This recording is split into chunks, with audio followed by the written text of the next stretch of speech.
नमस्कार लाडक्या बहिणींनो, लाडक्या बहिणींसाठी अत्यंत महत्त्वाची अशी बातमी असणारे री-के-वाय-सीचा ऑप्शन सरकारने दिलेला आहे. परंतु यामध्ये सरकारने काही बदल केलेले आहेत. अजूनही काही लाडक्या बहिणी यापासून वंचित राहण्याची शक्यता आहे. आता कोणत्या बहिणी यापासून वंचित राहणार आहे याची संपूर्ण माहिती आपण या व्हिडिओच्या माध्यमातून घेणार आहोत. त्यामुळे व्हिडिओवरती नवीन असाल तर व्हिडिओला लाईक करा, चॅनलला सबस्क्राईब करा.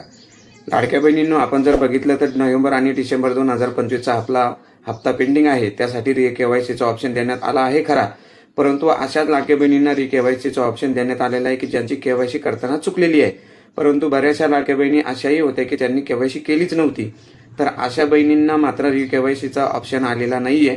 री-के-वाय-सी फक्त ज्यांची के-वाय-सी करताना चुकली होती अशाच लाडक्या बहिणींना री-के-वाय-सीचा ऑप्शन आलेला आहे. म्हणून अजून तरी बऱ्याचशा लाडक्या बहिणी आता लाडक्या बहिणी या योजनेपासून मुकणार असल्याच्या चर्चा आहेत. कारण के-वाय-सीच नाहीये तर पैसे येण्याचा प्रश्नच येत नाहीये.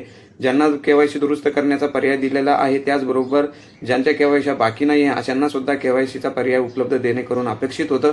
परंतु लाडक्या बहिणींनो, सरकारने फक्त री-के-वाय-सीचाच ऑप्शन दिलेला आहे. ज्यांच्या के-वाय-सी चुकलेल्या आहेत त्यांनाच हा ऑप्शन दिलेला आहे. आपण स्क्रीनवरती बघू शकता की ज्यांचे के-वाय-सी नाही आहे त्यांना री-के-वाय-सीचा पुन्हा ऑप्शन नाही आहे. फक्त चुकलेल्या महिलांनाच री-के-वाय-सीचा ऑप्शन दिलेला आहे.